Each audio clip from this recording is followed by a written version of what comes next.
Good morning, everybody. Hey, Aunt Beck's Creations, good morning. So before we do anything else, I thought we would do something like small and fun and easy. Let's zoom in just a little bit.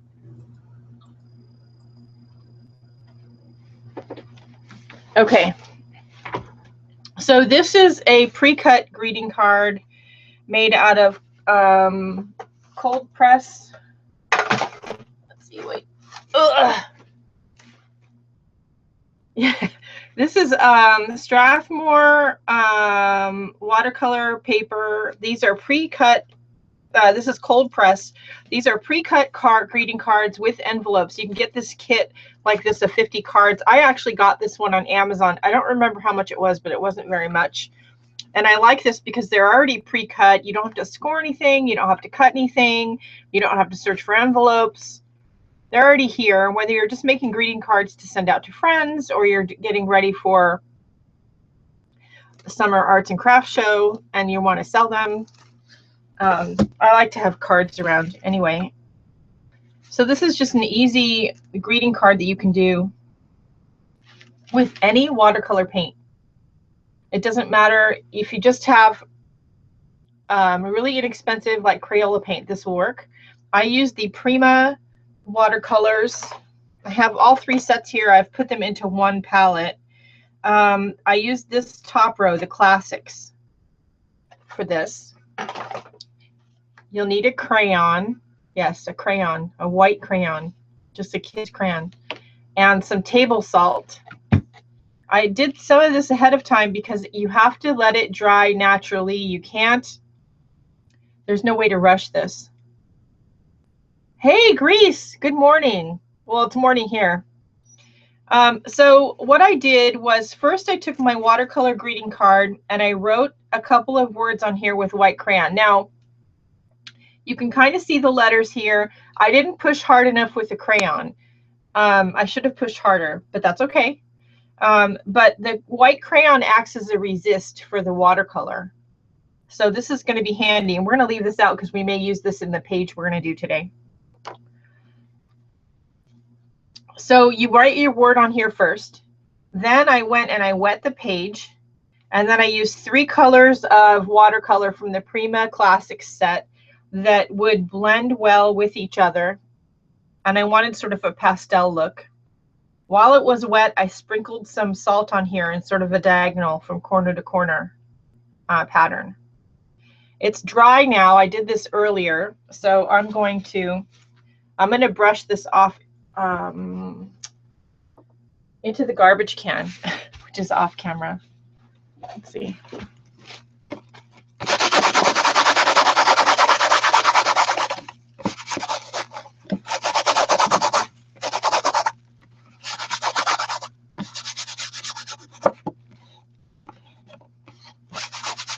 So just feel it. Oh, it's at night, 8 at night. Oh, wow. So just feel it. You'll feel the grains of salt and just keep rubbing at it until you get all the salt off, because as it dries, it'll kind of stick into the paint. Okay. So then this is what you're going to be left with, which has this interesting texture. And you could definitely do this without doing the crayon part, and then rubber stamp over it or write over it. You definitely could do that. Hey, Sharon. I'm going to use my Tim Holtz distress crayons. This is Picket Fence. I don't know if this is going to work. I have no idea. But these are pretty opaque, but I don't know if they're opaque enough. No, they're not. Well, no, I take that back. Let's see.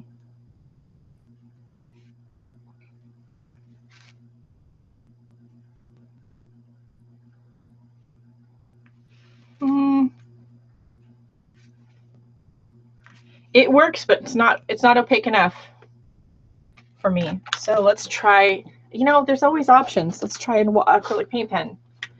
Now you might have trouble with the paint pen getting it to write on here over the wax.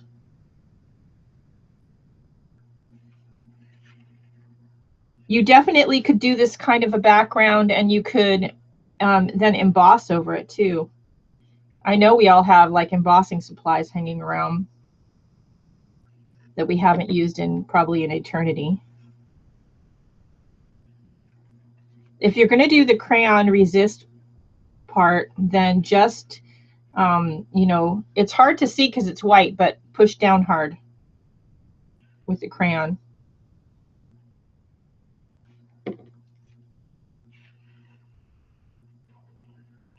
I know you guys are probably asking questions, but I'm not looking at the iPad, so give me a minute.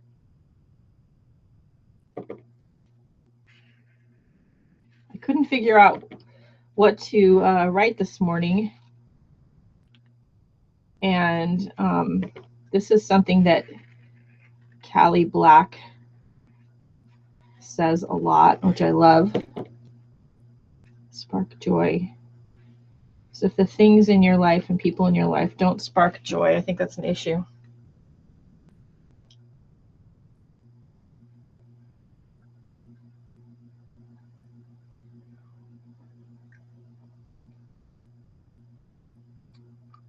Oh, I love Maya Road. Oh, you mean your mystery package? I'm thinking Maya Road. Maya Road. I love Maya Road. Way back when I had a wholesale account with Maya Road. Love them. That was like a million years ago.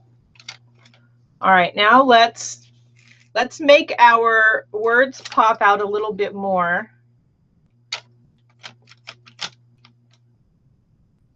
It's probably, let's put a pen here and let's zoom in a little bit.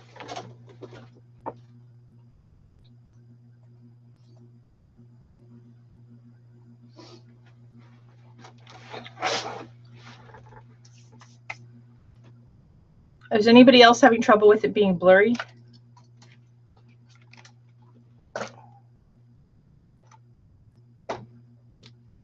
This is a carbon ink pen. I'm not sure it's going to work, but we're going to try. The carbon ink pen doesn't always like to write on top of watercolor.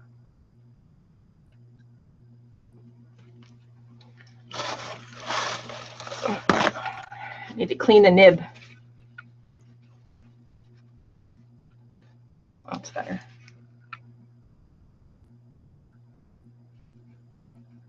Yeah, it's not happy writing on top of paint. It doesn't like writing on paint. Let's see. Let's try a different pen. It's not like I don't have lots of pens.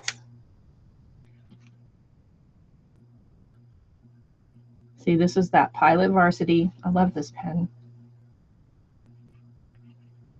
It'll write on so many different things.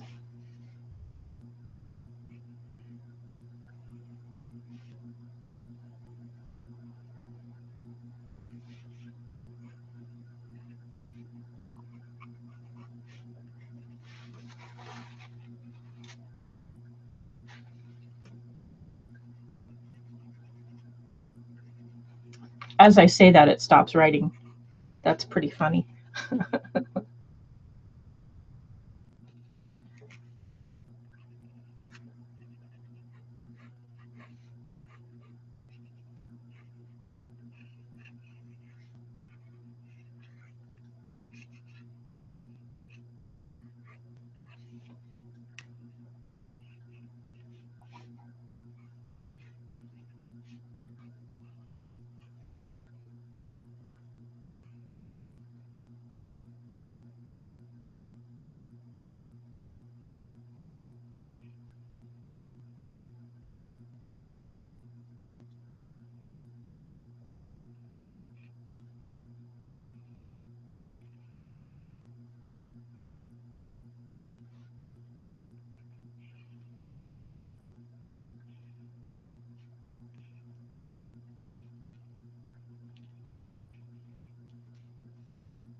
most of the time when I do any drawing or sketching, I don't try to be neat about it because they usually fail tremendously. So, you know, instead of just trying to be neat, just try to be, you know, be messy and be free with it and put some scribbles in there and do lots of sketchy lines. See, now you know my secret. That's why I do all the crazy sketchy lines. I'm probably too obsessive compulsive to try to do neat very well. That's probably why it drives me crazy.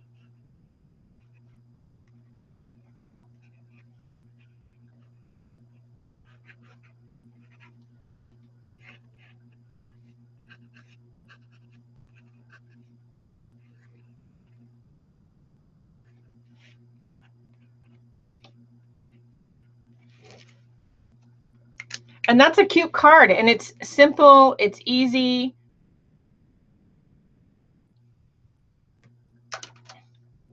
And you played with your watercolors, but you also played with a couple other things. And I do have a stamp that for the back of the cards that say handmade by, and it has my web address on it. Hi, Katana. The Lime Lamb. Hey, hello. You haven't missed much. We were just playing with a little card while everybody was sort of logging on and getting ready. Now, Aunt Beck's Creation says it's a little blurry. Is anybody else having trouble with it being blurry? Hope not.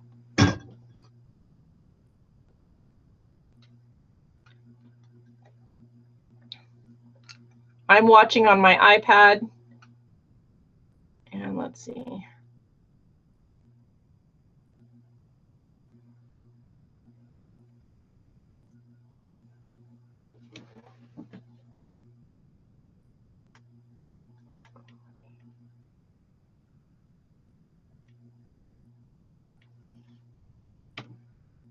Okay, if you go to your, okay, so if you click on the picture, you touch, if you're on a mobile device, I'm on an iPad, I'm watching my own broadcast on an iPad. So if you click on the picture, 3 little dots come up in the upper right corner of the picture.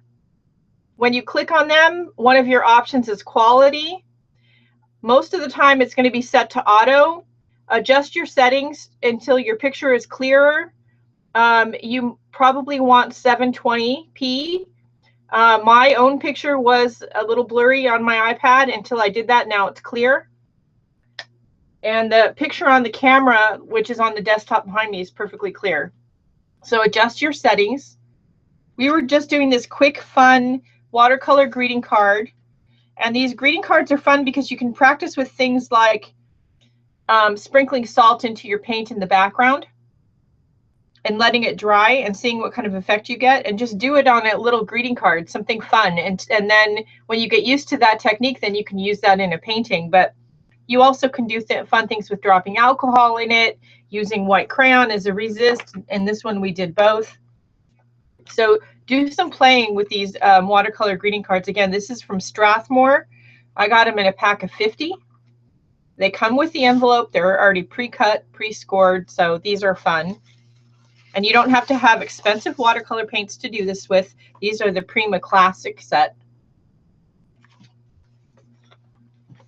All right. So today we might want the salt. I don't think we're going to want the distress crayons. Let's see. We're going to get out our watercolor journal. And today we're going to do a painting with the Yarka White Nights watercolor. I got to zoom out.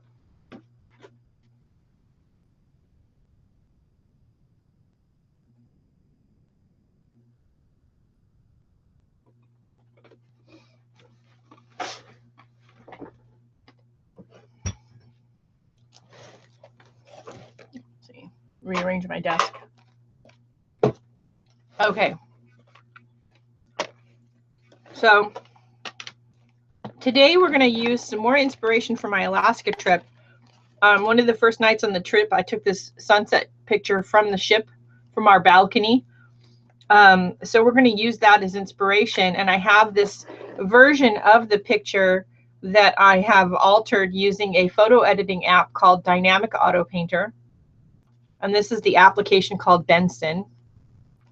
Dynamic Auto Painter applies painterly effects to your photos and drawings, and it has different effects named for different artists. Like there's one called Van Gogh, and there's a bunch of different, I don't know who Benson is, but this is Benson. So we're going to use that as inspiration. I don't know. Put it over there. We have these. These are the White Knight watercolors. This is their pocket set. It is in this really, they're made in St. Petersburg, Russia, and it comes in this nice plastic case with a pre-cut color key to do your swatches on. You know, usually I have to make one, so I love that, and it fits nicely in the lid. It has 2 mixing spots in the lid. There is a space for a brush, although there is no brush. So fail in my, you know, from my perspective, I love when they put a pocket brush in there. So I know they're just trying to keep the cost down, and if you have a pocket brush that fits in there, then you can use it. In fact, I wonder, let's see.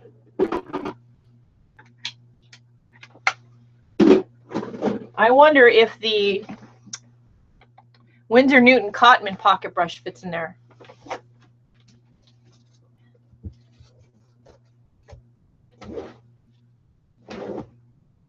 Let's find out, shall we?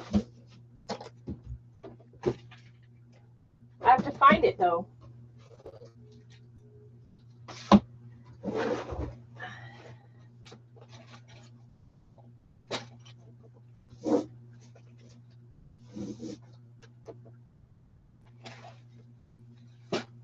I don't know where it's at right now.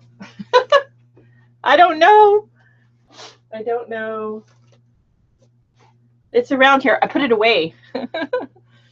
But anyway, I bet it fits in here. There's a lot of little like pocket foldable travel brushes that I bet you could get to fit in here.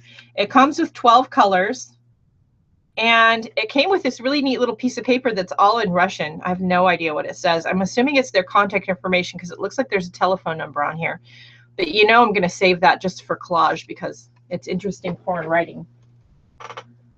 And I can't read it, so it's useless to me in any other respect. So these are brand new. So the first thing we have to do is take them out. Oops. And unwrap them. Now that I messed all the colors up. So let's do that.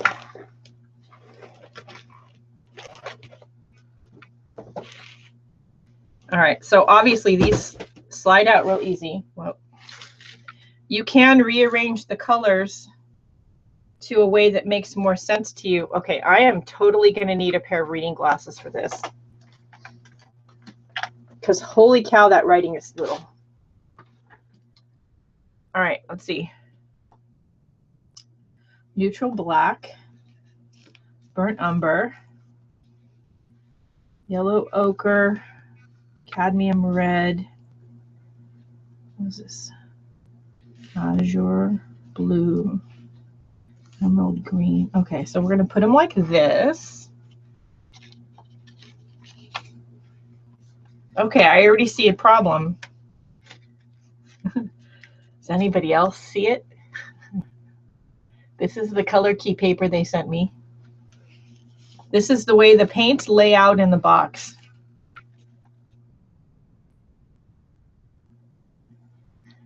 I think there's a problem here.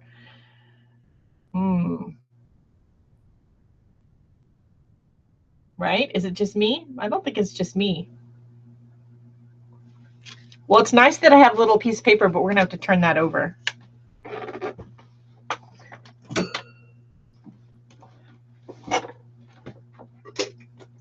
Everybody have a great weekend, Memorial Day weekend. If you follow me on social media, you know that we came home from Alaska to the news that our daughter and her boyfriend were moving in together, which is great. We love polyus, but you know, we weren't settled in very long before we had to get her moved out, and then that leads to a bunch of cleaning and purging, and yeah. Let's see. Math is not my strong suit, but let's see. 1.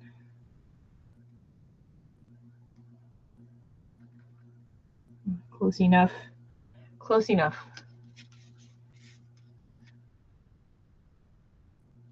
So when you're doing this and you're doing your color keys, use a waterproof pen.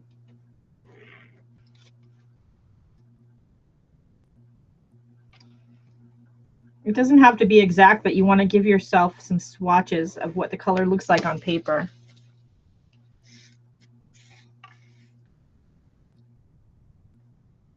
Hopefully the picture's clearer for everybody and you all figured out the settings on there.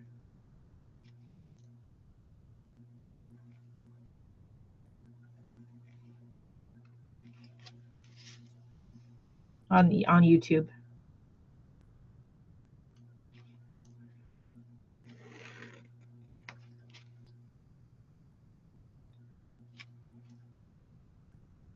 So another fail on the White Knight paints.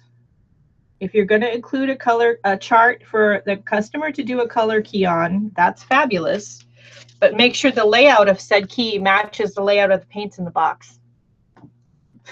Just, it might be a good idea. All right. So the first thing you want to do before you unwrap anything is write the names down on your color key. Because frequently when you unwrap these, they have not printed the name on the pan. One of the brands I own, they printed the name on the pan, and it might be the Schminke. I don't remember, but most of them do not print it, which I don't like that. I like you should print it on there. But I know I'm just picky.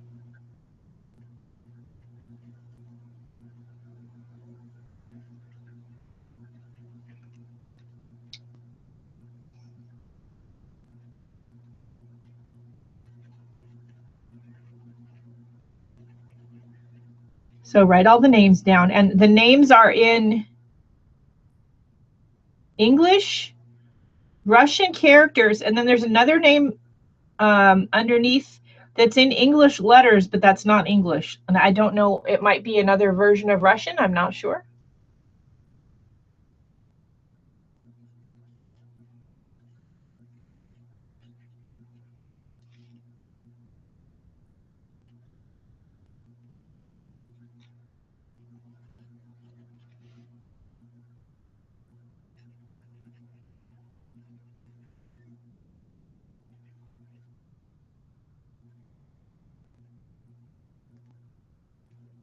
And again, this is a carbon ink pen, so it's waterproof.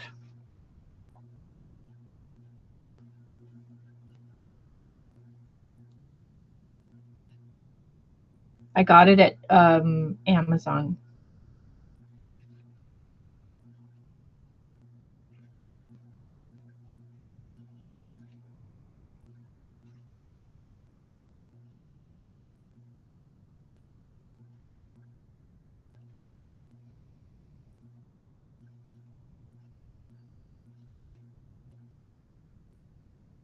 At some point, we'll add all of these watercolor sets that I've been getting into our swatch and review book. I haven't done it yet, but I am keeping them out and not putting them away until we do. So I like to try to save these labels if I can. They make interesting collage materials, especially if you're doing, mixed media tags or something. So let's see, this is cadmium lemon. And yes, just like a lot of other paint brands, the name is not printed on the pan. It does say St. Petersburg on the bottom and have their logo.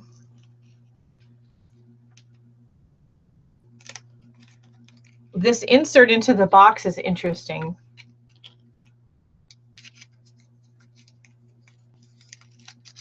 Do any of you out there have these White Knights and have an opinion on them? This is a paint brand that's been requested by different people. You could probably save these too if you really wanted. Well, let me just, I don't know if I want to save them or not, but let's not throw them away until I can think about it. If anybody has any questions, let me know. First, we're going to get all of our paints unwrapped and we're going to get them swatched so we can see what the colors look like on the paper. And then we're going to start painting our sunset. But you definitely could practice on ATC cards, greeting cards. Let's see, let's do the blue one first. So this is very different, and I bet these pans are just a little bit different in size than a regular. They look like full pans.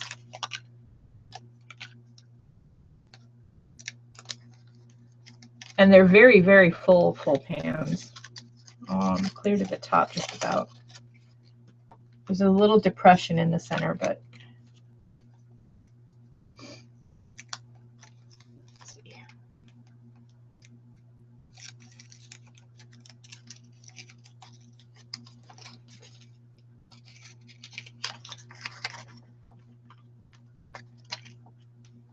My daughter moving out and doing all the cleaning and moving and purging led, of course, to all of my garbage cans being full, a huge load of stuff that went for donation, and kind of a continual purging process on my part. I did some more cleaning and purging yesterday, and pretty much all weekend. The garbage cans are very, very full. Tomorrow morning is garbage pickup, thank God.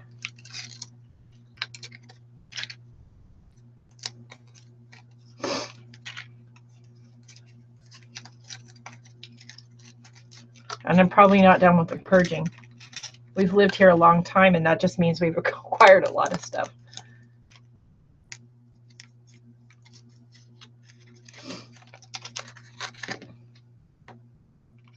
I have started sending things home with my daughter. She comes over to pick up the mail or something, and I say, here's a box of stuff. Take it home. If you don't want it, don't bring it back. Does anybody else do that to their kids? Okay. So now we've got our paints. We'll put them back in the box. Yeah, I have discovered because of this process, I do like pocket sets. I think I have a pocket set issue. I think I'm developing a collection of them. So if you know of a set of watercolor paints that come in a pocket box, a small like travel box, let me know. One that I'm not aware of, because I might need to acquire it. Okay, let's see.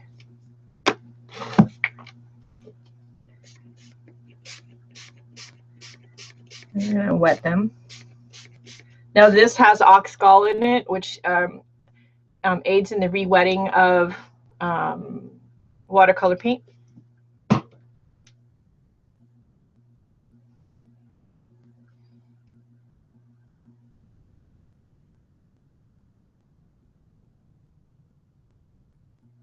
The hell?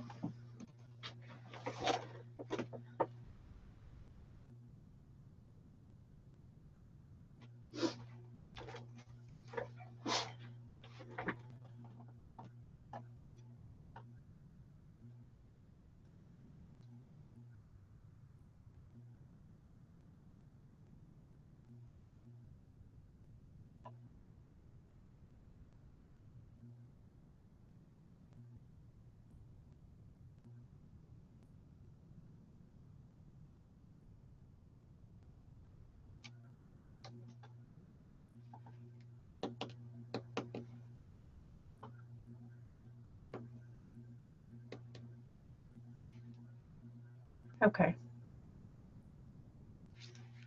My picture froze or something there for a minute. I have to catch up on the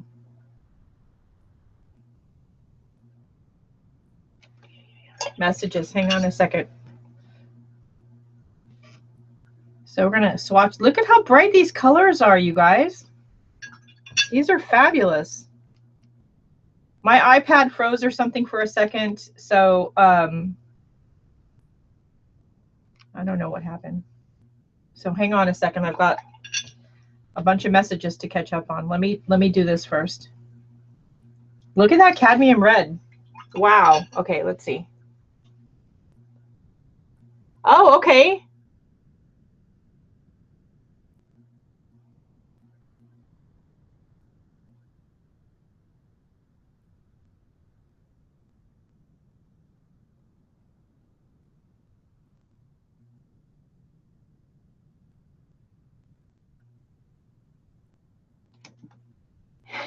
Okay, now I'm all caught up. Yeah, so it's oh,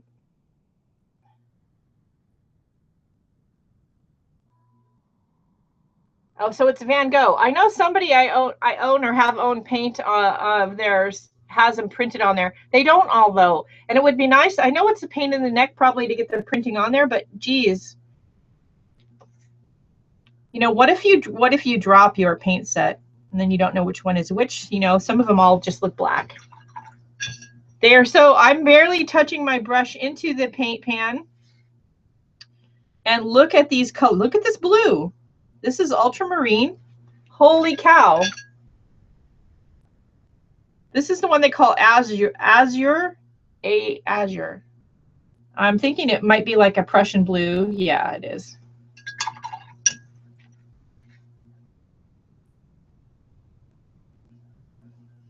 It is sure pretty blue. All right, this is emerald green.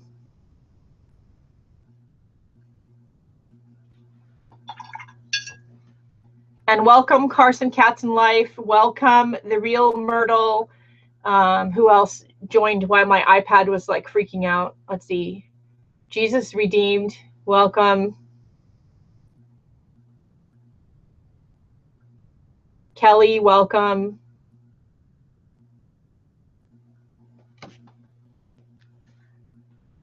Okay, this one they just call green. Oh, that's pretty though.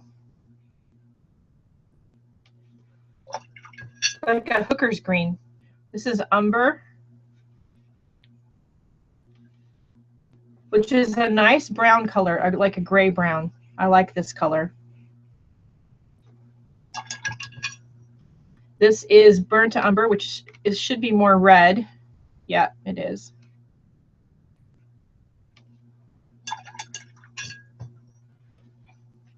And this is something they call neutral black.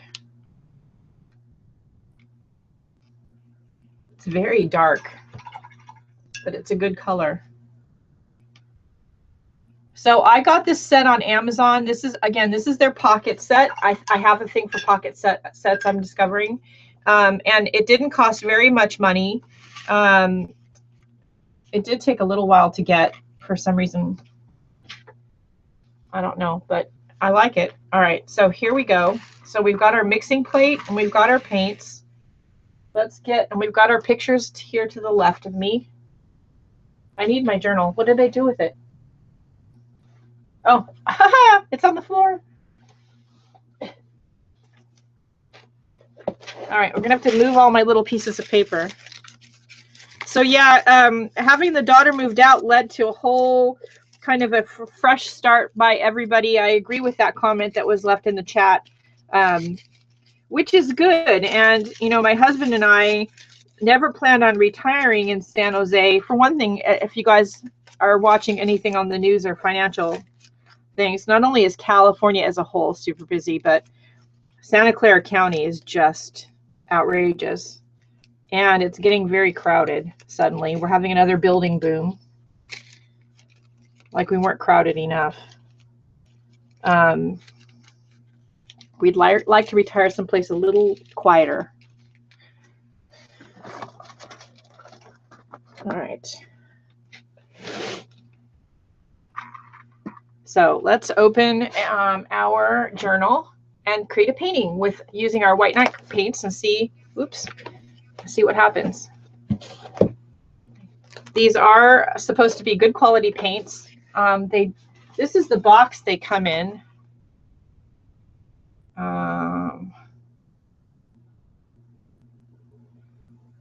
It says extra fine artist watercolor, manufactured with finely dispersed and light fast pigments. The paint structure also comprises gum arabic. This results in quality paint, giving artists full assurance when completing important artwork. And that is important because some of the lesser paints are not made with either enough gum arabic as a binder, or I'm thinking no gum arabic, because when they dry in the palette, they crack, they're powdery, they can like brush off the paper, they don't stick. Oh, there was some, okay, so there is a star system for light fastness. 1 star is low light fastness, 2 is medium, 3 is high, and they do mark them. So again, bonus points for white night. Of course, now I put all the labels away, so hang on.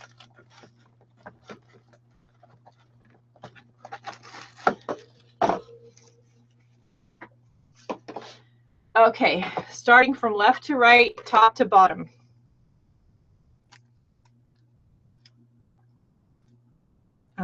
Cadmium lemon, 3 stars, so high light fastness. High light fastness. I'm going down this way, down this first row. Yellow ochre. Medium. Cadmium red is usually not high light fast. Let's see. Oh, no, it is. Carmine. High. Ultramarine is high. Azure. High. Emerald green. High. Medium. This green is a medium light fast. That just means that the high light fast one is going to last longer before it fades than the medium one. The umber is high. The raw umber is high. And the neutral black is high. So these are all fairly light fast. So there's no low light fast or not light fast at all paints in this little set. So that's good to know. And they're fabulously pigmented, as we already found out. All right.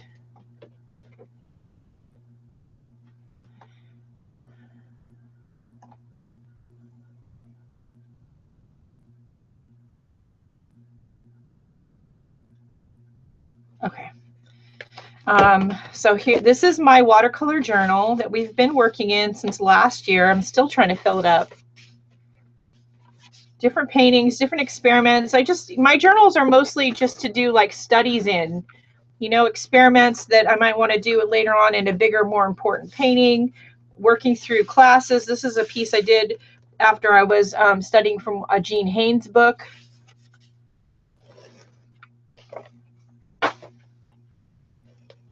I should probably, you know what, I'm thinking I want to save that bottle. That's so bad. That's why I have so much stuff and have to purge all the time. So just different pieces. I was just playing with different techniques.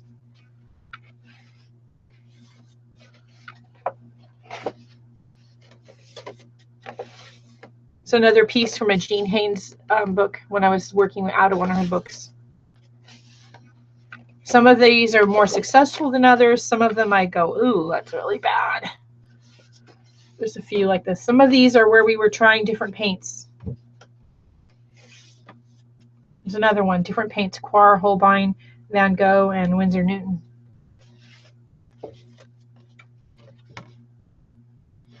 There's another one. All right. So this is the last time that we did a painting, I think. Yep.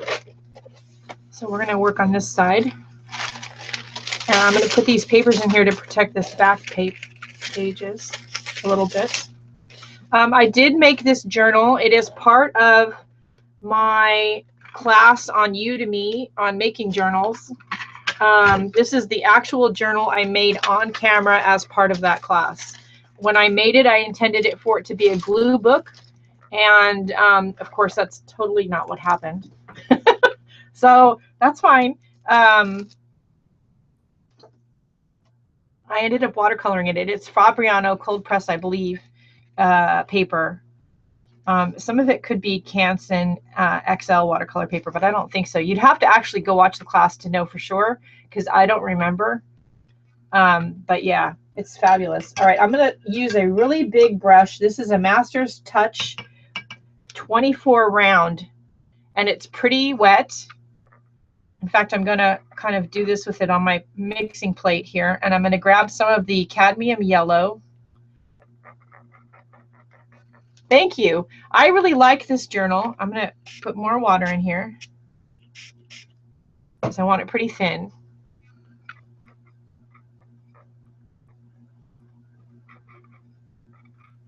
And the first thing we're going to do is just kind of do a wash of yellow paint.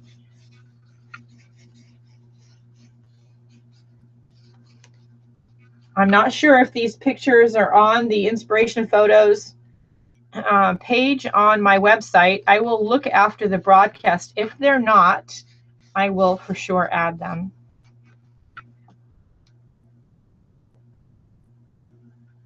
Thank you. Yeah, I really like that it had, I wanted something with a lot of pages and fold outs. And like I said, I intended for it to be a glue book when I made it, and then realized I wanted to do watercolor work in it. And I like that it has like flip outs and sections rather than just straight pages. It has something that's more interesting. Okay, so we're gonna, I want to just do this yellow wash because our inspiration photo is very yellow and golden in the background, right? And with watercolor, you start light and work your way darker. So we're gonna dry this because I don't necessarily want this to blend with the paint layers that are gonna go on top.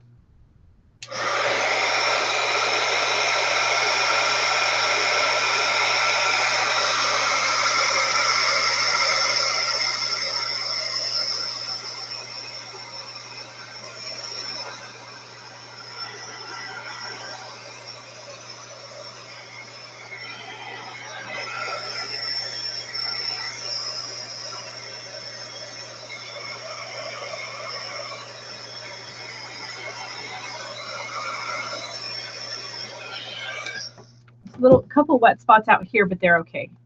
All right. It's dry enough. Let's see.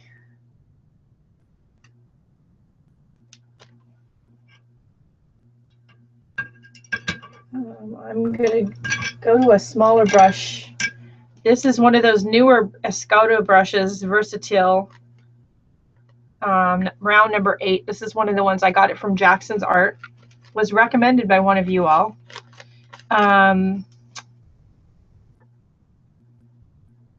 want to work? I think I'm just going to leave that on there. We're going to work with it. So I'm going to take some of the next color of yellow, which is cadmium yellow medium, which is more of a golden color. And first thing we're going to do is put in our horizon line.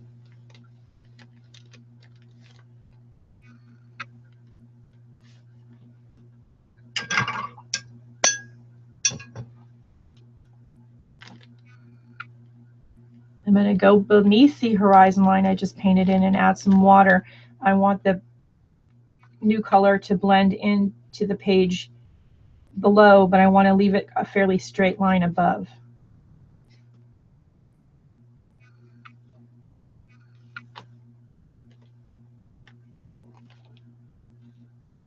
Okay.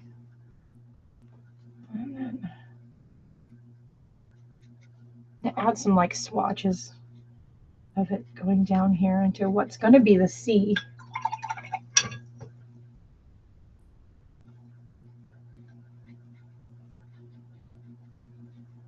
I don't want you guys to think this is too hard, that you can't do this. I want you to just play. And it's one of the reasons why sometimes it's easier to work from an altered photo, is because you just want to paint the feeling that you get. We're not shooting on creating an exact copy of the seascape.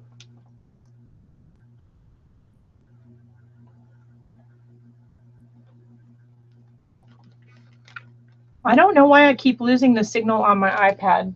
Everything's fine on the computer. I don't know about you guys. It's very weird.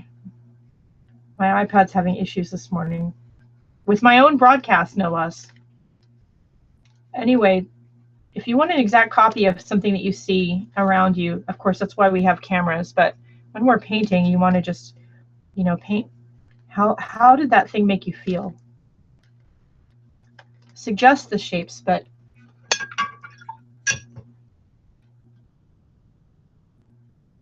oh, see, it's not just me. It's YouTube. I don't know. It's very weird. And everything's fine with the camera. The camera is operating off a different computer, and I'm checking the broadcast behind me, and it looks fine. So I don't know what's going on. It's very strange. All right. We are going to add a little bit of cadmium red to this, but I'm going to be careful about how much. I do want an orange color. We're going to, again, we're using the paint that's already on the palette plate. I use a porcelain plate because it's easy to clean. And it's white. I got these at the dollar store. Don't spend a lot of money for a palette plate, you know, at the art store. I mean, they're nice and all, but just go to the dollar store, or better yet, Goodwill. You can get one for $1 or less. They're easy to clean. I use them for both acrylic and watercolor.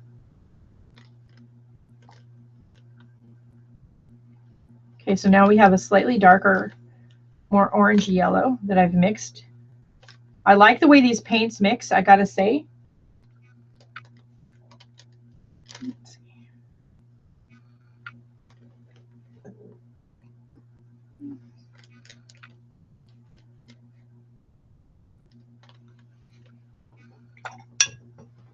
Yeah, I'm having to refresh my iPad from time to time, Gatana. So I'm not sure what that says about YouTube. I don't know.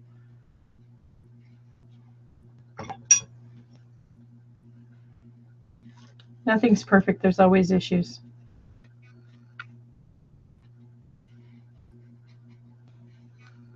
So work your way from lighter to darker.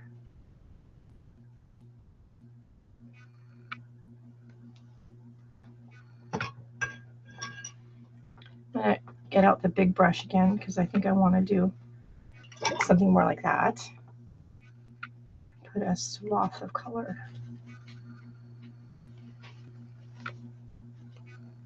Yeah, I like that.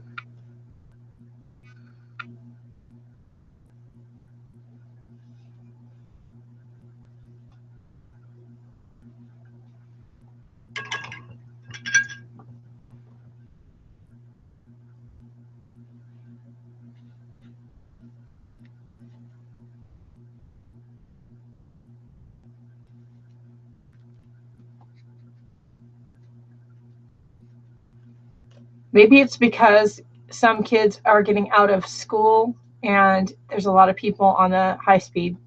Because sometimes, even though I'm in the heart of Silicon Valley, our high speed's not actually high speed. My favorite.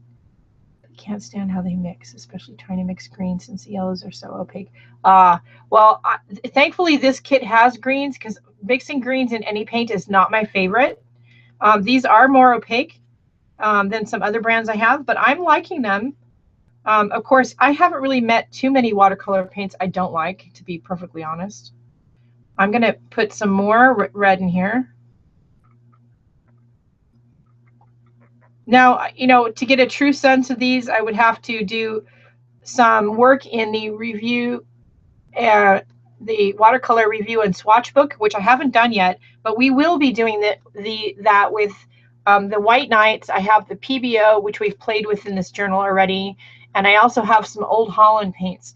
All of them need to go into the swatch book, so that'll be on. That'll be upcoming at some point in the future. I don't know if I'm going to do it on a live broadcast or on a recording. Yeah, I thought about getting a bigger set, Ramo, but at this point, because I've been doing all of these swatches, I have so many paints. You know, I do like collecting my watercolor paints, I will admit, but I have so many of them. At some point, you have to, you know, say when. I don't know.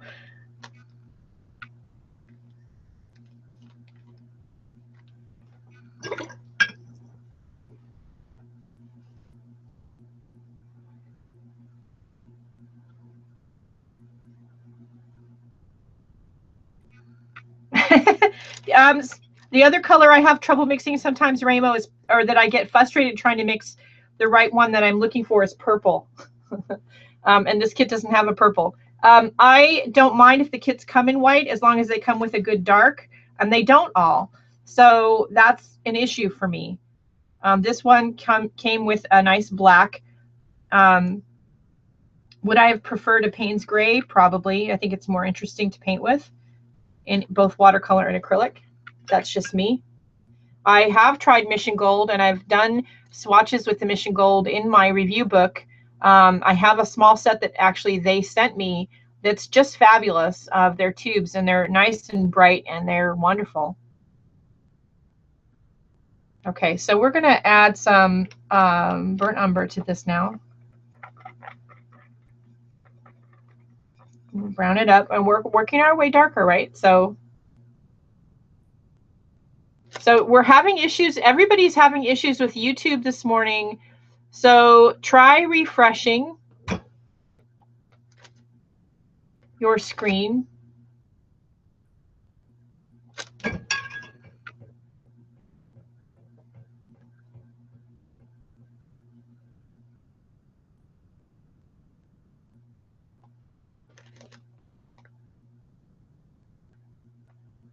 That's very true.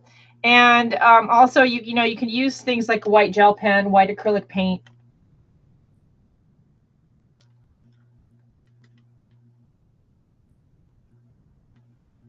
I don't disagree with that statement.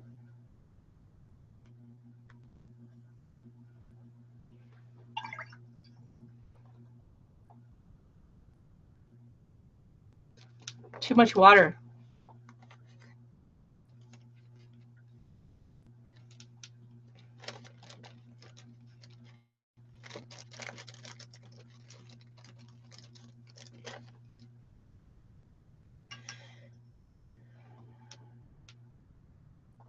So Mission Gold is fabulous paint. I do really like them, but they're very expensive. So you would have to decide if that's, you know, how serious are you about your paint, that you want to spend money on them. Now, for me, I like the Mission Golds, but I would get Daniel Smith or Schminke because they're a little more expensive than the Mission Gold, but they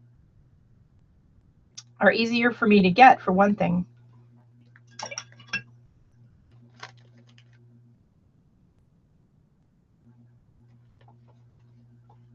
And yeah, you don't really have to have a dark in your palette. I do tend to be a lazy crafter, painter person, and I like to have not mix colors. So for me, I would rather have it in my palette.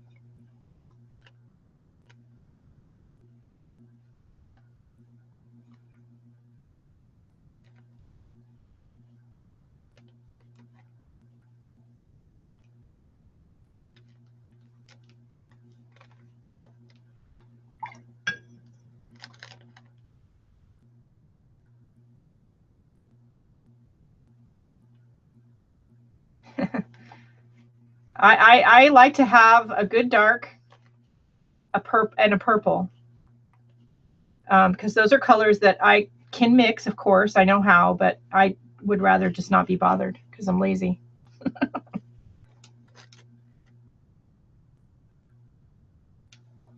Oh, sepia is a good color to have in your palette. I like sepia. That's a good color. All right, so now I gotta figure out what I'm gonna do. I think I'm gonna add some of this blue color.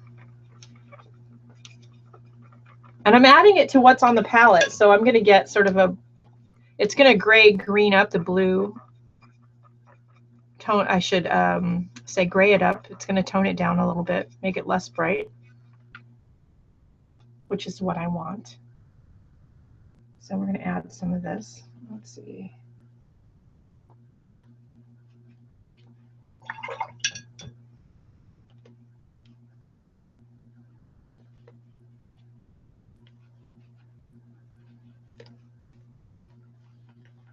I've never taken a proper watercolor class. I just like playing with the colors and the puddles of water. I do read the occasional book. I watch the occasional tutorial. I just like playing with the paints because it's watercolor. Who wouldn't?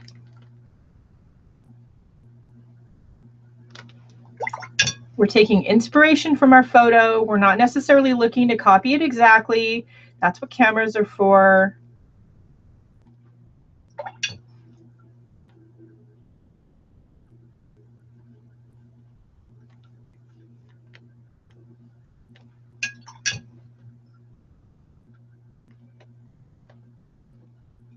I'm also, because this is sort of a field notes study kind of watercolor journal, I'm not looking to fill up the whole page. Frequently I put splatters in the background, or I rubber stamp in the background. I highlight things with pen. So this is really sort of a free form place to experiment with new paints and do studies. And most of the time my paintings, whether it's watercolor or acrylic, are not about perfection anyway, because that's not who I am.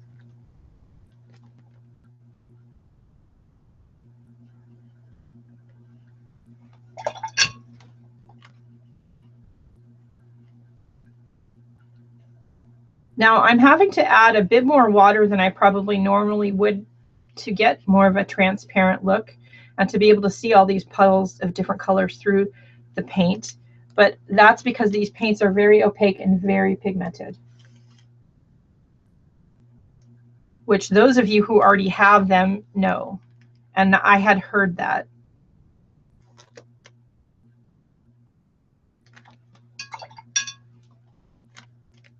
Now we know that. Now, they did not send me these paints. I paid for them.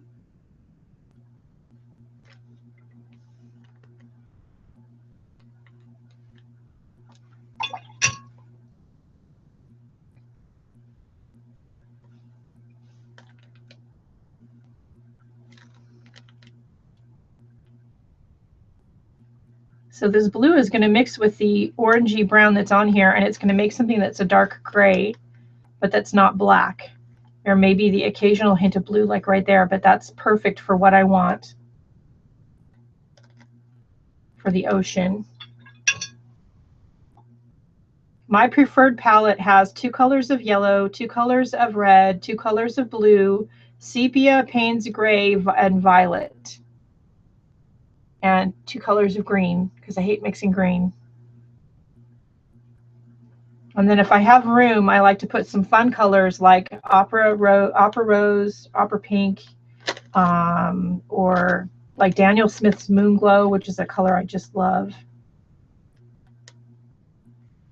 A teal is fun if you have room. You can create a pocket kit really easily out of some of these small containers, and just take, if it's a metal one, take the insert out and you can get a lot more paint pans in it.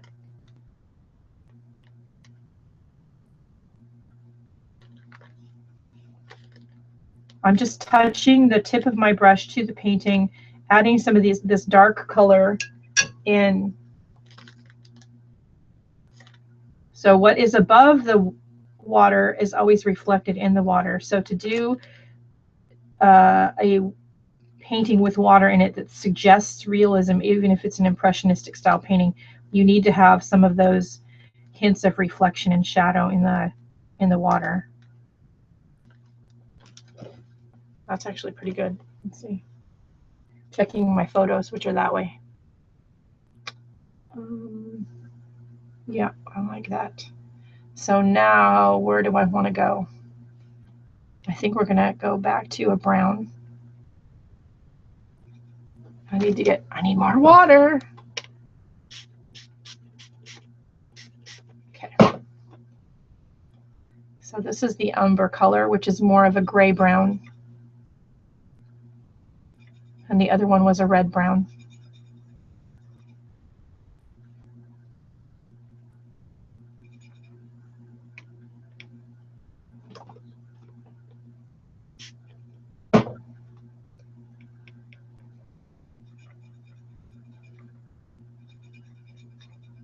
Yeah, that works. Does anybody have any questions?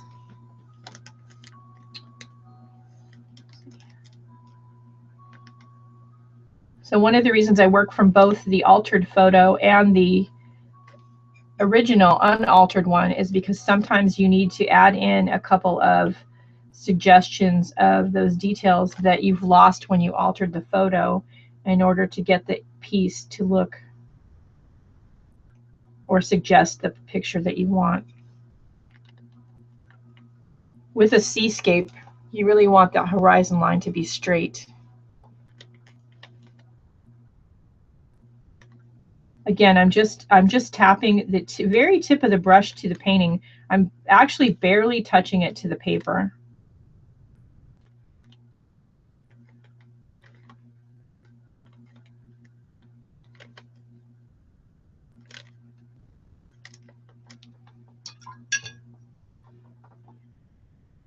And then I'm going to go in below where I made those marks with water.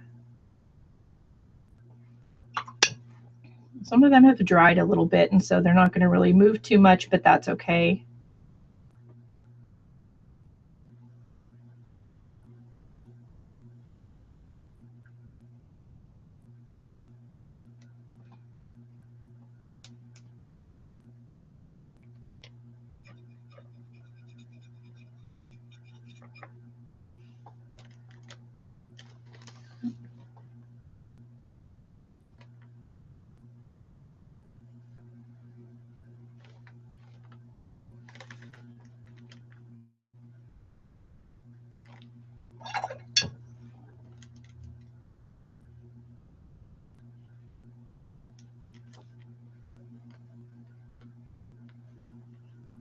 So I like these paints. They are, you know, they're very brightly pigmented. I'm having to add, and they're very light fast, but I'm having to add more water to them. They are a little opaque. But I think it would be a good set to have for traveling. I think, you know, it's affordable. And I think if you want nice light fast paints and you can't afford to spend a ton of money, I think these white nights are a good alternative.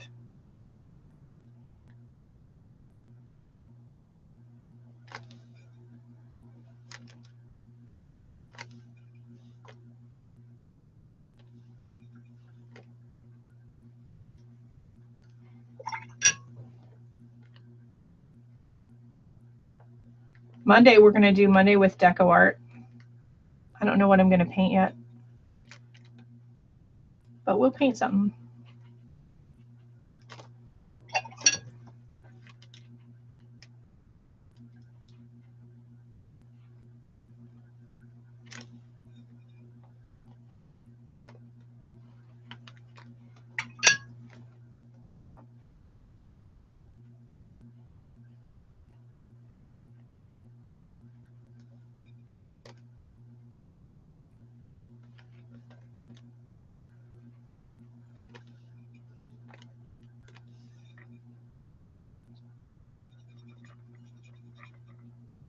No questions? Oops.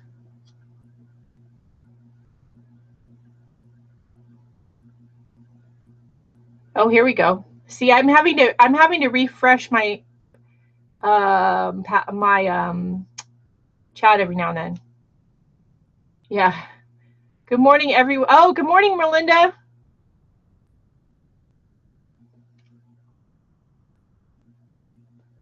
I love video tutorials from like Jerry's Artorama.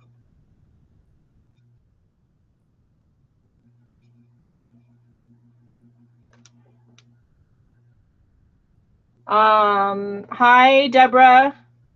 My favorite thing to paint is probably anything with water in it. Probably because I find it a challenge.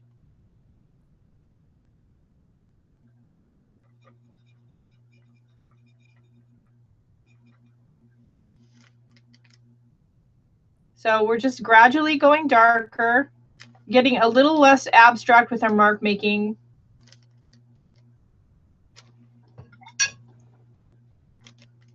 This was inspired by a sunset photo I took from aboard the Celebrity Cruise Ship Solstice on my recent vacation to Alaska.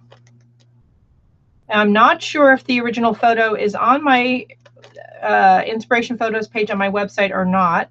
If it's not, then I will add it. I think it might be.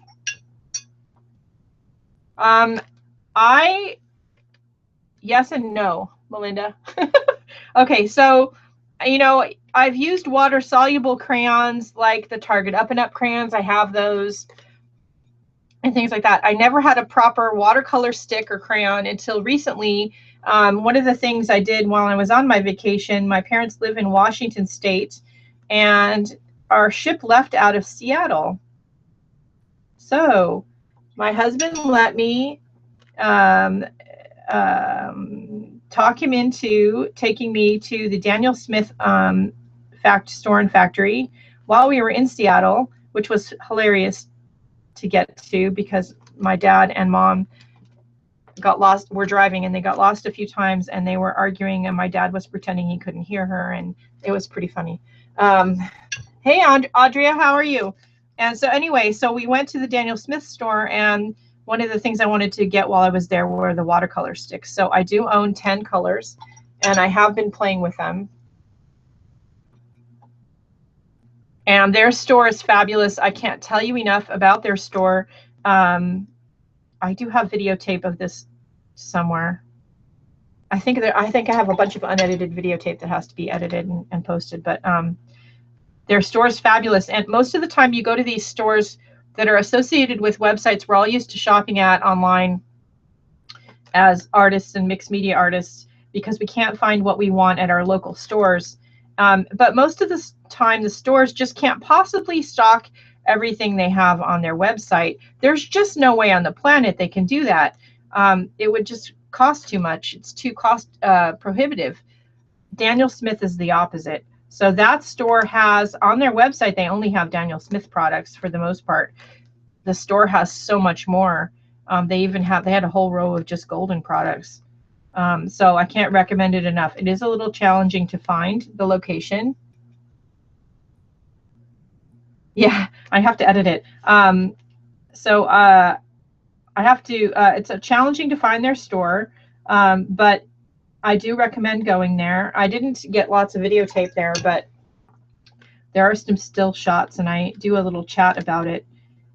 Again, it's on my computers. I did shoot a bunch of little things when I got home. I haven't edited any of them yet. I did meet one of their executives in the parking lot. She was very sweet. She says, you know, your name sounds familiar. She went inside and immediately found me on YouTube, and she says, oh, yeah. So anyway, she's very sweet, very nice staff. I can't wait to go back. Of course, you know, I had the family with me, and they're all hovering around in the background. And, you know, any of you who have ever shopped with your other halves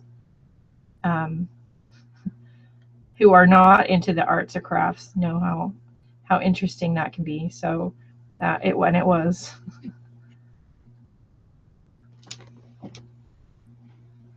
Let's see. Oh, Debbie, you're welcome. It did. It was so much fun. And I got to tell you guys, they have all of the Daniel Smith products in the store. But they have, like I said, they have golden, they have painting supplies, they have framing supplies, they have paper crafting supplies. There's so much. They have so much. Yeah, see, mine does the same thing, Audria. So I just added some black to our mix here.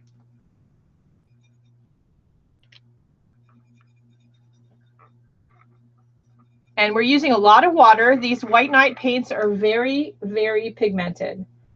So I do recommend that, you know, don't chintz out on the water. Build up your layers slowly. Keep them as transparent and light as possible until you're super happy with them.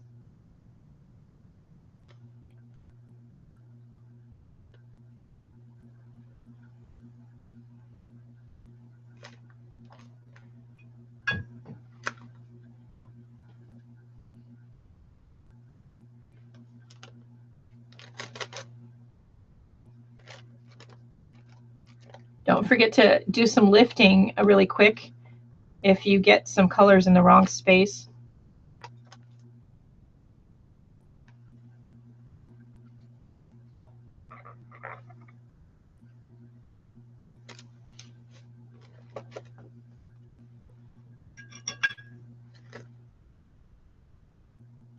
Well, all I can say is I didn't spend nearly as much time there as I would have liked, but I'm definitely already wanting to go back. In fact, my husband has this project going on at work, and he keeps saying that at some point he might need to go to Portland for the day. I'm like, can I come? He says, you want to go to Portland? I said, no, I want to go to Seattle.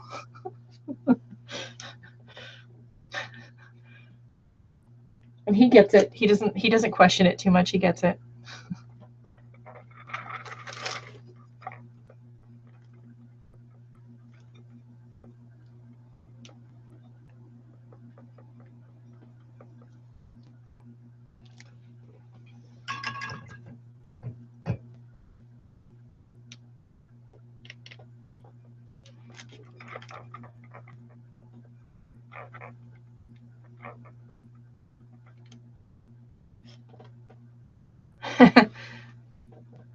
I try not to be too out of control because, you know, it's expensive.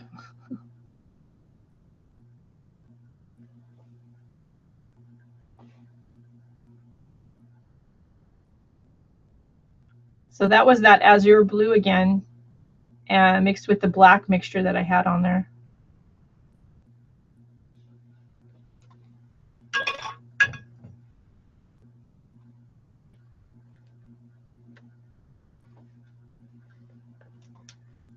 If it was just my husband and like my mom, it would have been fine. But my dad's like, you know, I have no patience, and my middle name is neither Grace nor Patience. I get both of those traits from my dad. You guys think I'm bad. He has no patience either. And he knows that I get it from him.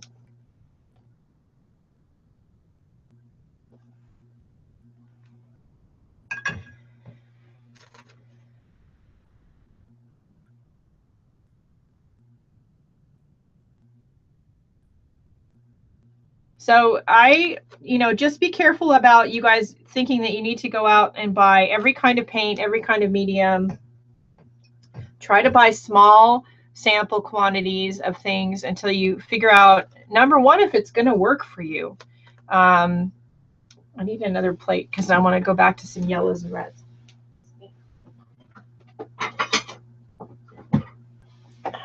And I don't necessarily want to clean that yet because I might need it. So anyway, buy small quantities until you figure out you really love it, and then if you do, then you can buy the bigger quantities.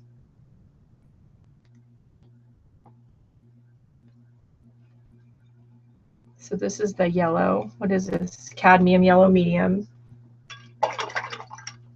I love clear gesso because I love watercolor. My favorite though is the Daniel Smith transparent watercolor ground.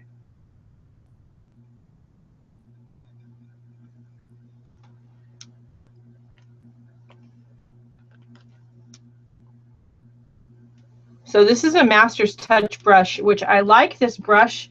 I like the size, but I'll be honest, sometimes it loses bristles, which I don't like.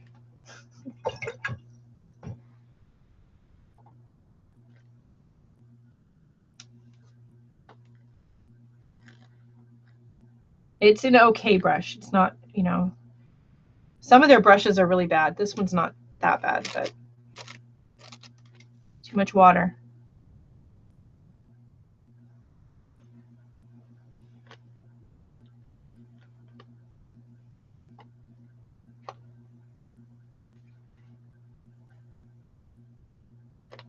Now it's mixing with some of the other colors on here, and we're getting a really dark brown gray tones. For this painting, that is fine. If you were working on something else, then it might not be. So you would want to control how much you're putting, where you're putting it, whether that blue was dry or not. It's really all about controlling your water.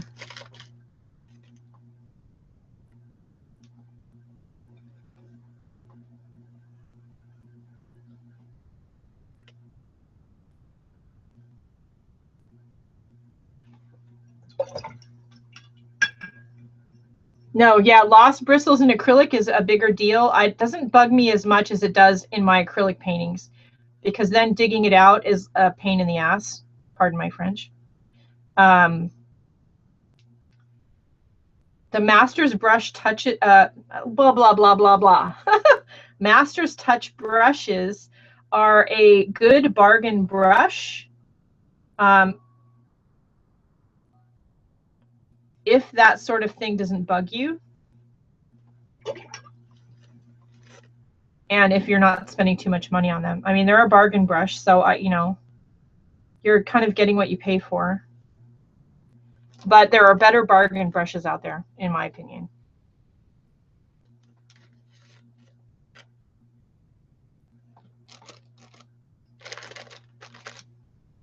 Oops, see, there's a hair.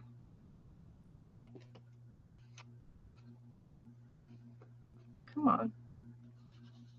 There we go.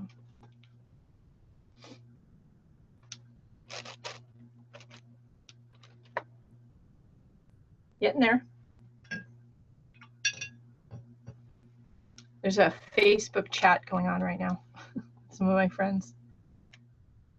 Okay, so this is the yellow. And you notice I didn't put too much water in it. Now these Yarka paints, White Nights, are very opaque, so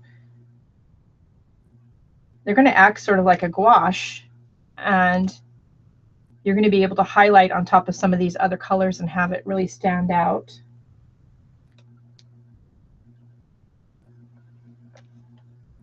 Of course, it would do more if I was willing to wait for it to dry.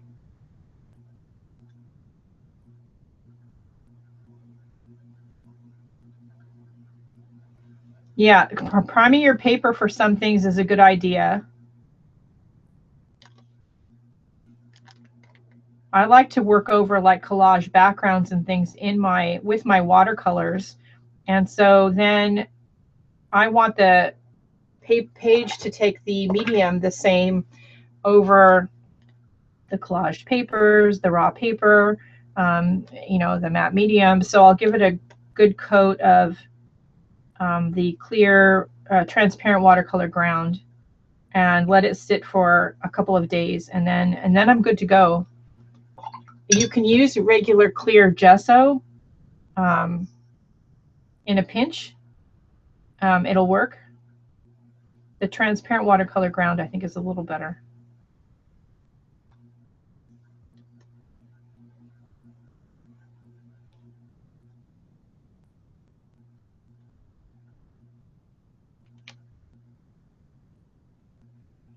Yes. So not yes and no.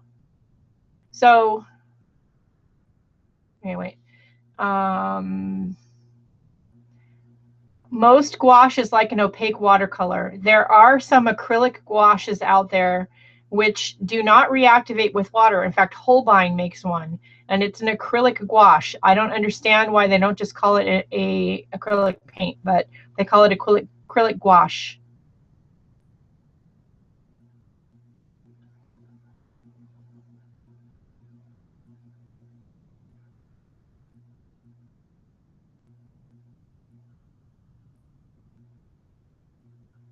Yes, some more gouaches are way more opaque than others. I agree with that. So when you use the transparent watercolor ground, you get your best result if you put the coat of the transparent watercolor ground on. It's a Daniel Smith product, and then you leave it sit for 48 to 72 hours, and you let it go through a curing process. That if you do that, you'll have much better results with it, and it will react very similarly to watercolor paper, no matter the mediums or papers or things that are underneath it.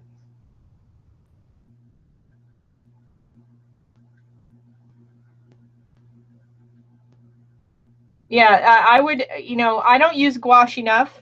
In fact, I have a whole palette of gouache and I barely use it. I'm actually thinking of, I know, hesitate to say this, sell one of my large round palettes, the one with the gouache paints in it, and it's full of gouache paints with the paints in it. but I have no idea if anybody would even be interested. It would be kind of expensive to ship. I don't know. I've shown it on camera before, so if any of you are interested, you have to let me know.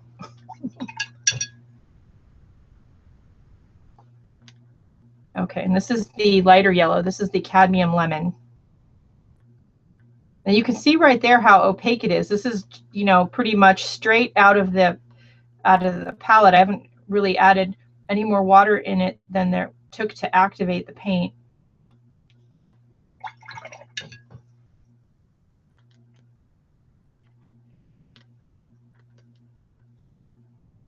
Oops, that's the wrong color. Oops. So you can see right there the difference between the two colors.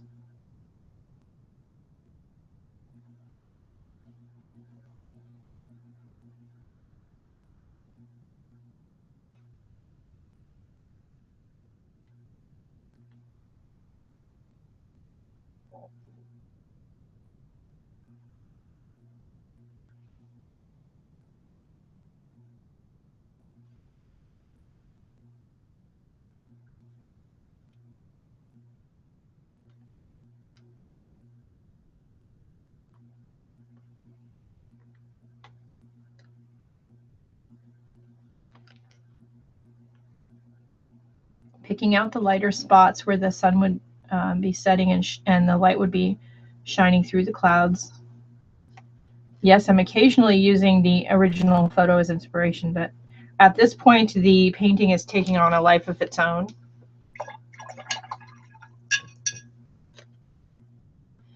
Okay, so now to make it really pop, we're gonna get crazy, crazy, crazy. So this is the black.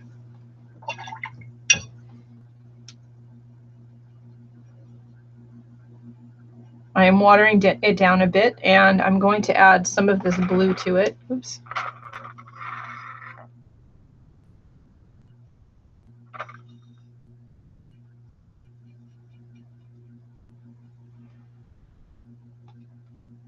All right.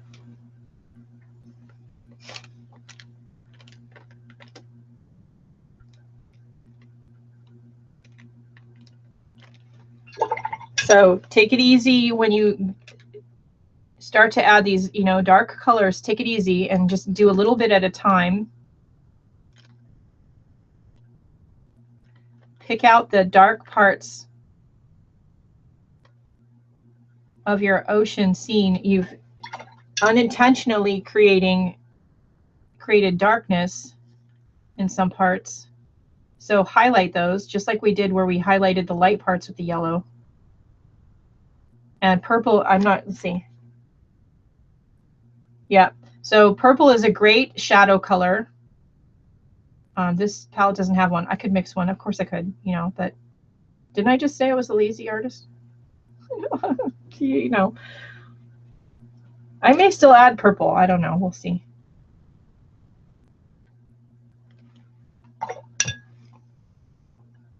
Because I'm thinking it needs some purple. So we may have to see if we can mix purple.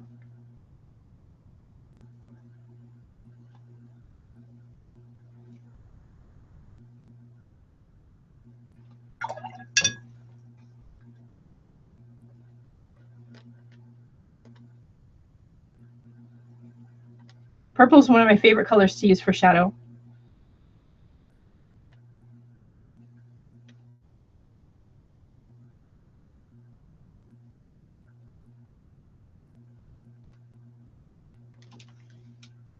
Okay, that's not bad. Let's see. I'm going to use the carmine, which is already more of a blue-red. So when you're mixing purple,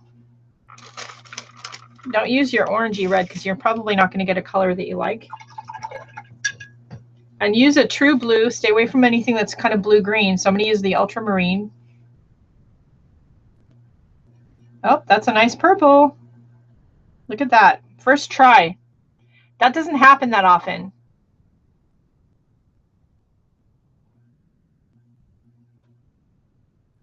Yeah, usually using other colors, cool or warm colors for your shadow colors will make your painting more interesting and work for you better than just adding black or white. Ah, see, so I'm glad I mixed purple instead of buying a purple.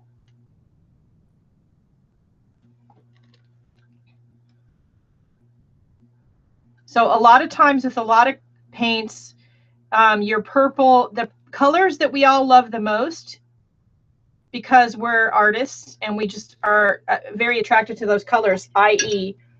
teal, opera rose or opera pink, purple, they have poor light fastness. A lot of paint brands have problems with light fastness with those colors. So you want to be careful. If light fastness is a concern for you, you want to be careful.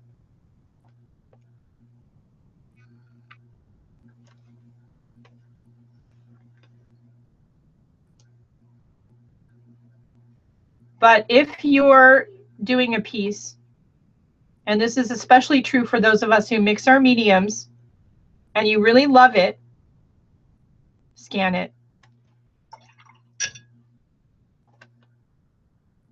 Especially if you've used things on the piece that you're not sure are light fast, or you know aren't light fast, that scan it.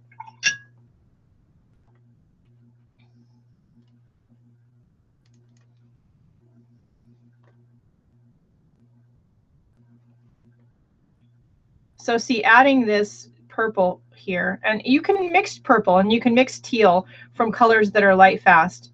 So, you know, that's usually, it's usually a better option to not be lazy and to mix your colors from, you know, paints that are going to work for you.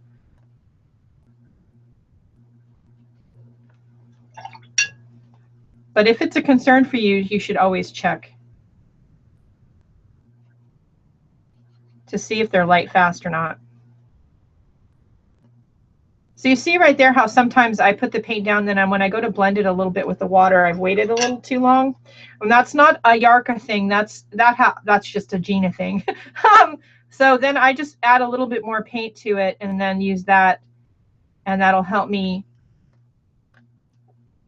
disguise the original paint that's already kind of dried on there.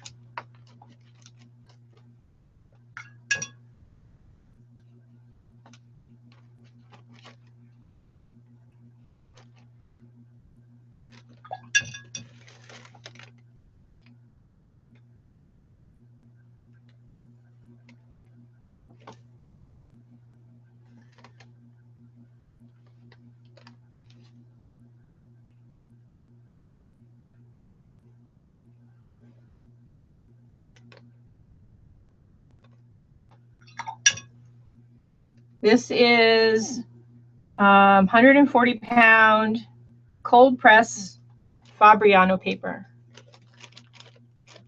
I like cold press. It's my preferred paper texture. I like it. It has a little bit of a texture, but it's not flat. And I like that about it.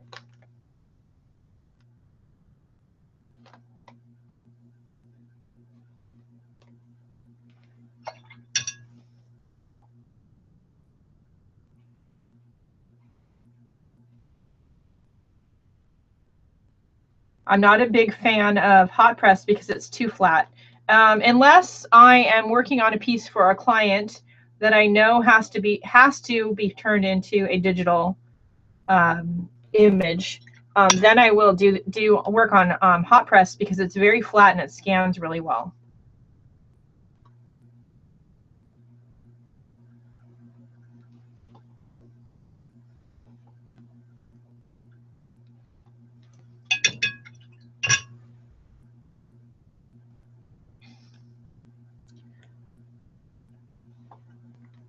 So I worked on the sky a little bit and let this dry down here. And at this point, I'm just playing. And if it turns out and I like it, cool. If it doesn't, I'm not too worried about it. This is, like I said, this is a study. This is a way for me to play with the paints, see what I can get them to do, play with the colors, play with the composition. And this is a great way to work out those things before you do a piece that you're going to like sell for a client or sell to a client or do for a show. Yeah, good. I don't like rough press either because it's got too much texture for me.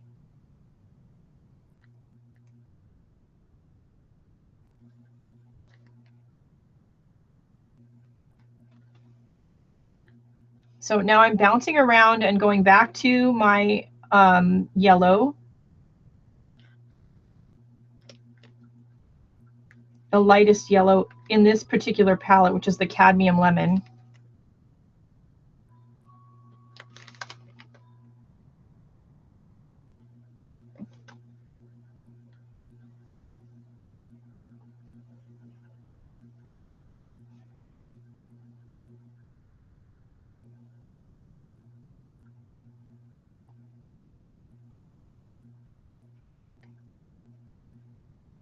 I saw Andrea's question. Hang on.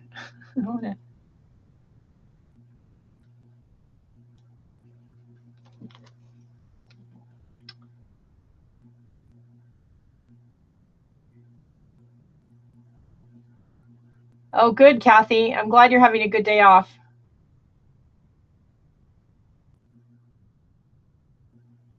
I will have to look her up, the Lime Lamb. That I don't know that I've seen that any videos by her.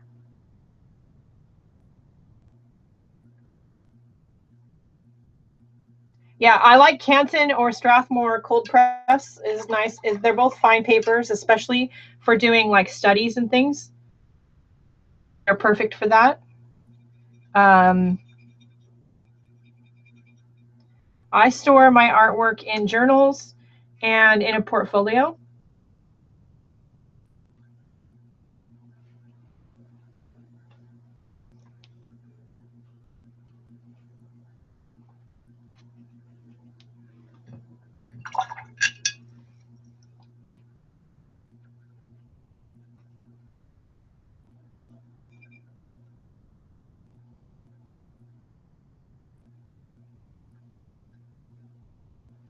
And I have one very stuffed, very fat portfolio that actually sits underneath the table here. I actually go through it every now and then because it gets really full.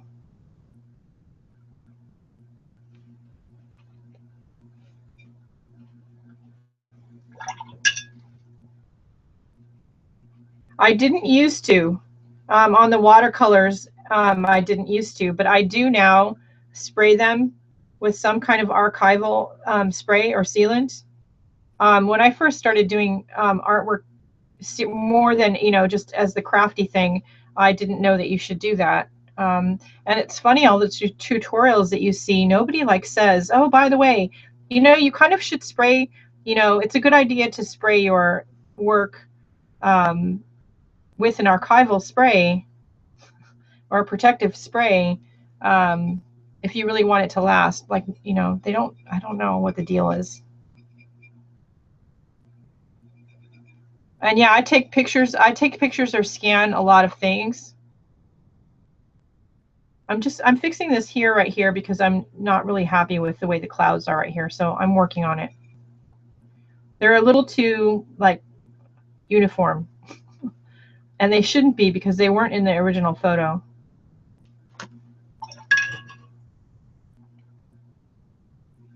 Yeah, if you want to preserve them, then you need to, spray them and take care of them. So, and a lot of, you take classes and they don't mention that. Not even with like acrylic classes. You really should seal your acrylic paint after you're done.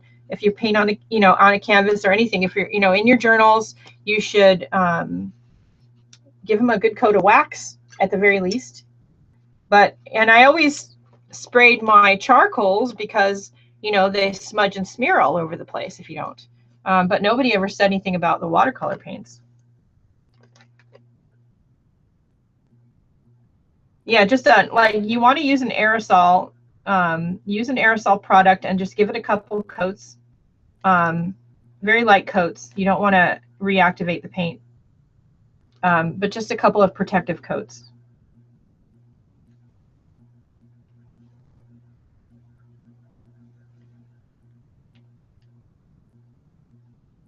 All of your work, if you really love your work, you should protect it. Store it away from the light. spray it with the sealer. If it's water reactive, I would recommend probably spraying it with a workable fixative or a matte finish. Krylon makes a matte finish spray that I'm pretty fond of. A couple coats of that, and then spray it with, after that dries, spray it with a clear varnish. Let it dry in between. Okay, that's better. I'm liking that better. Wax.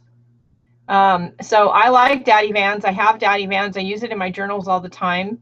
I can't buy it anywhere local, so I have to order it. It works great. I also have Dorland's, which is an art wax, but it's toxic, so you have to use it with gloves. Dorland's is great on canvas. And DecoArt makes a cream wax, which works great. The cream wax and the Dorland's I use more on canvases because they work better on canvases, and I use them after I've already put a coat of Mod Podge or Decopage or some other kind of brush on clear finish, and then I put wax. In my art journal pages, I spray them with usually I use Spectrafix because it's not, as much as I can, I use non-aerosol because I'm allergic to everything else. And so I use Spectrafix. I spray a couple of light coats on the page, let it dry, then I put my Daddy Vans on. And that prevents your pages from sticking together. Now, again, I didn't know to do that at first, so I have lots of journals that have bits of wax paper between all the pages because I didn't know how else to get the pages not to stick. Oh, good. I'm glad. Even if it's not, watercolor related, I'm glad.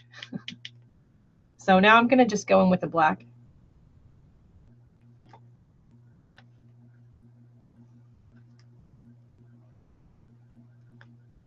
I need a little water.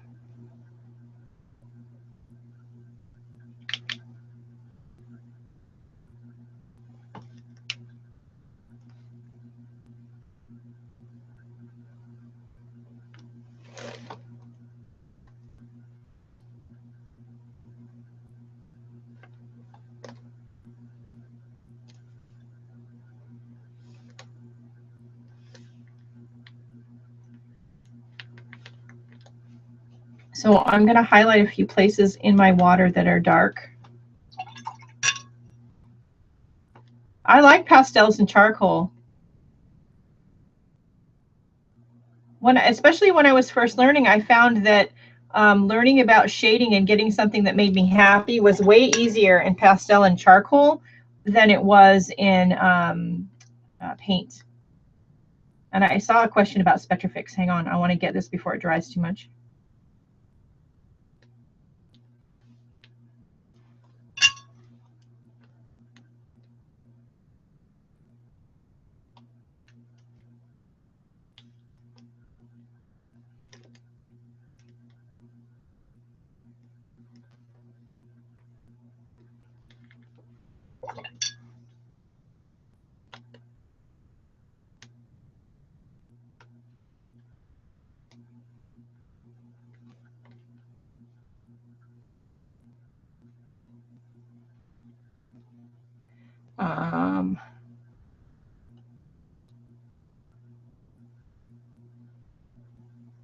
Yeah, somebody must have asked. Thank you, Audrey. Somebody must have asked about Spectrafix.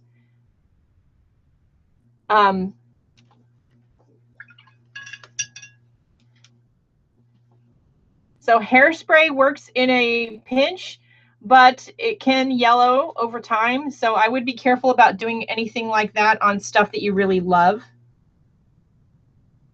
I do keep Aquanet, cheap hairspray, in the studio, but I don't use it on pieces that I really love, and I never use it in my journals.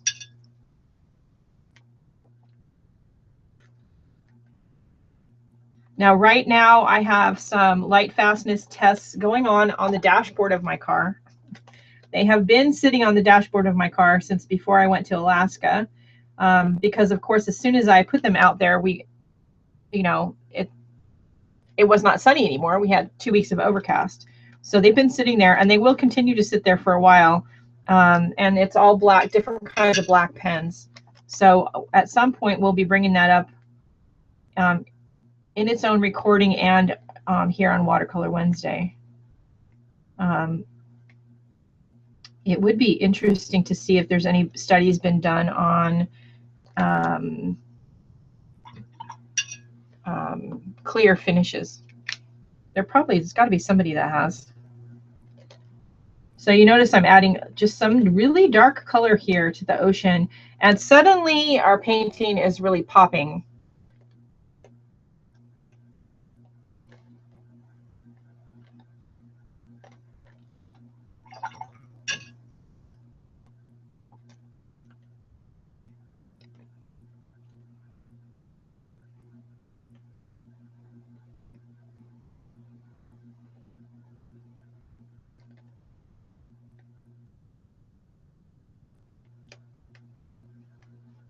I'm not reading the chat. Hang on, guys. I know I saw some more messages. I like that. So knowing when to stop is usually half the battle. But I like this. It's an interesting little study. Is it exactly like the photo? No. Do I want it to be? No. Not necessarily.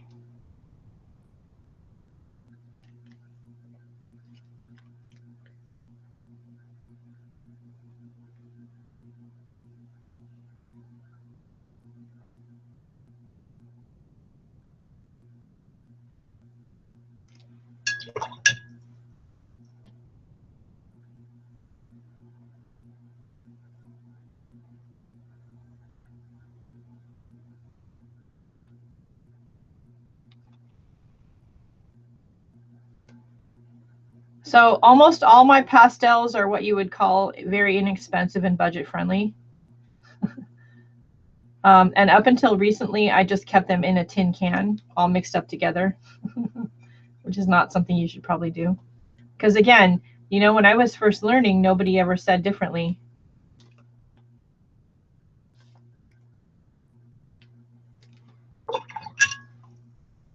So I want to do the same thing I just did for the ocean and pull out some details, make some things match up or suggest up to the photo. But I'm using the lighter color because I don't want the clouds as dark as the ocean. They aren't in the picture.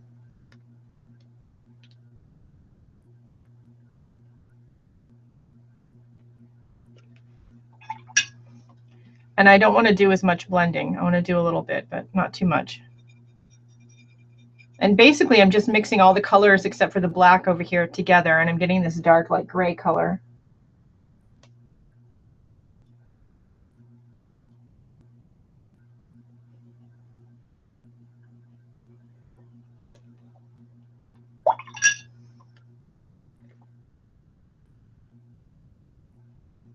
I've used Krylon's matte finish spray as a fixative for a long time. I still do occasionally, but it's an aerosol, and it does make me wheeze. I do have allergies now. Thanks, American Greetings. And if you don't know the story behind that, we won't get into it today, but yeah, let's just say I got hurt at work, for those that don't know.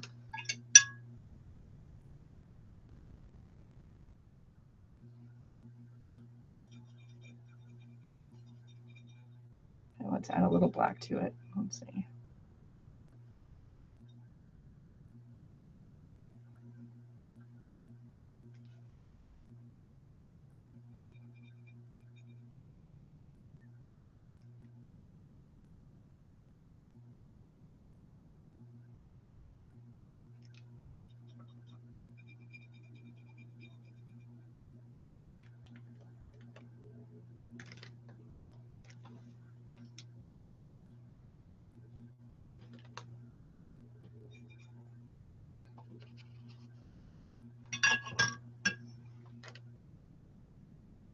I like charcoal. If you want to take a great class, charcoal class from a really good teacher, and it's not specifically a charcoal class, but she teaches or usually uses charcoal at some point in all the classes she teaches, Paulina Agnew. She's fabulous.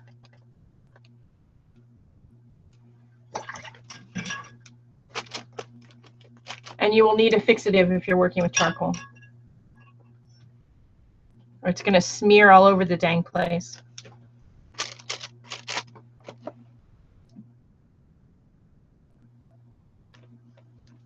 Oh, another hair.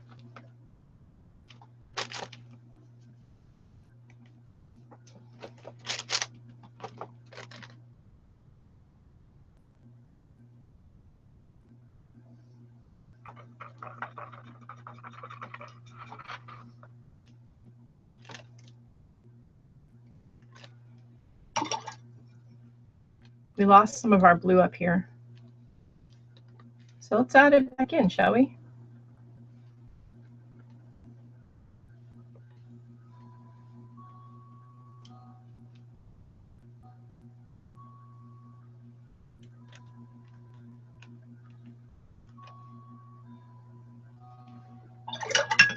I'm using the big brush because I have less control over it, and I don't want to have too much control.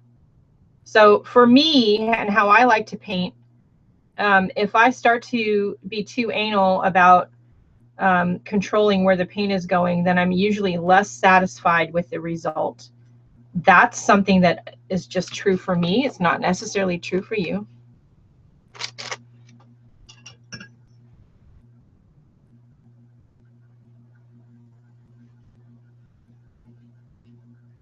Let's see, that I'm happier with.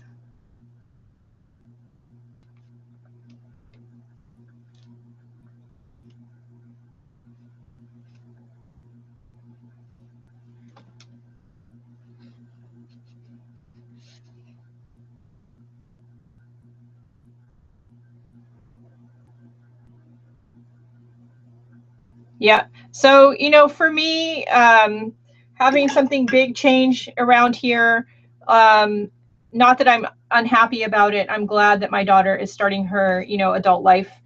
She and Paulius, we love him. He's a great guy. But it's a big change. And, you know, I don't always react well to big changes. And, you know, mostly it's just because when things like that happen, my brain just starts going around and around about, oh my God, now do you know how much stuff I have to do? So yeah, sometimes I just need to pull back from things. It's not that I don't want to create and don't have ideas, but there's so much other stuff to do.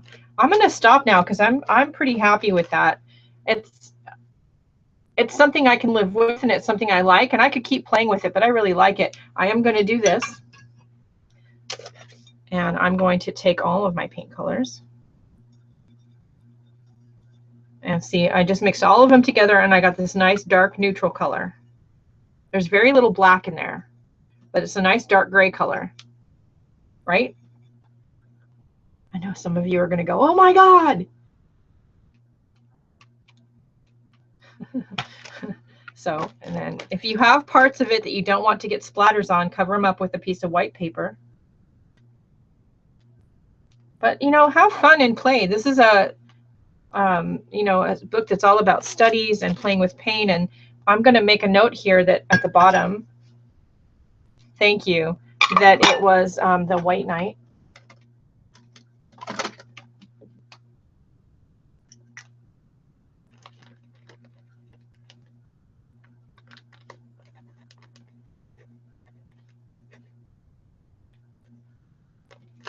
So that I remember. Mostly so that I remember. So these are pretty nice paints, and they were fun to play with. I do also have the Old Holland, which I think we're going to play with next week. I have a small, I couldn't get the set I wanted. You know, I already said 3 times today in this broadcast that I really like pocket kits. It's one thing I've discovered from this process is I'm a big fan of these different kinds of pocket kits. And I could see me having a collection at some point. But the Old Holland pocket kit I wanted seems to not be available anywhere. So I have sent off emails to Old Holland and a couple of suppliers to see, hey, what's up? In the meantime, I got this small 6-tube set. And there's a yellow, a red, a blue, yellow ochre light, burnt umber, and golden green. I'm guessing by some of these names that the wrappers on the tubes do not match the paint, but I don't know that. So next week we will be playing with this small set of Old Holland watercolors, and I'm going to try to get myself a pocket kit because, you know, I'm a pocket kit collector now at this point. And yeah, so you're just playing with getting the light to come through the clouds. I've done a similar seascape, sunset seascape in acrylic in the past. And it, in some respects, these are easier to do in acrylic and get that impression of the light shining through the clouds into the ocean, because if you make a mistake, you can just cover it up with more acrylic paint. You can't really do that with watercolor. You're stuck with it and you have to work with whatever happens. But I love that. I think that's what I love watercolor about, because it's a challenge. So have some fun, play, and enjoy the process. It's not about whether anybody likes it or not. It's only about what makes you happy. Does anybody have any questions? I will make sure when we stop broadcast that that picture is up on the website for you all. Let's see if I can get it here on a camera. Clean up all my brushes. I have to leave this. Oh, now leave your paint open until the paint's dry after you've been using them. If you close it too soon, it's going to get moldy.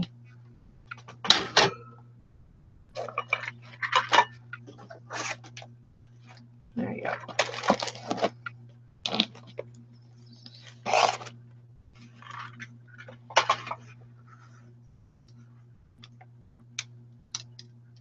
So yeah, the one thing that I learned from this painting is that I also really like how the light's shining through the clouds.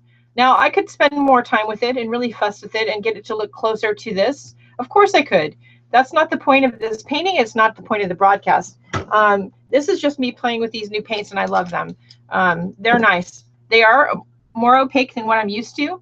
And if you use different paints, you would get completely different results. So you can also use something like this as an inspiration for an abstract piece. What's the feeling you get from the colors in these two photos, the original and the altered, and use that feeling you get from the photo to create abstract piece in the colors from the photo. So that's another thing that you can do there, either in a watercolor or acrylic.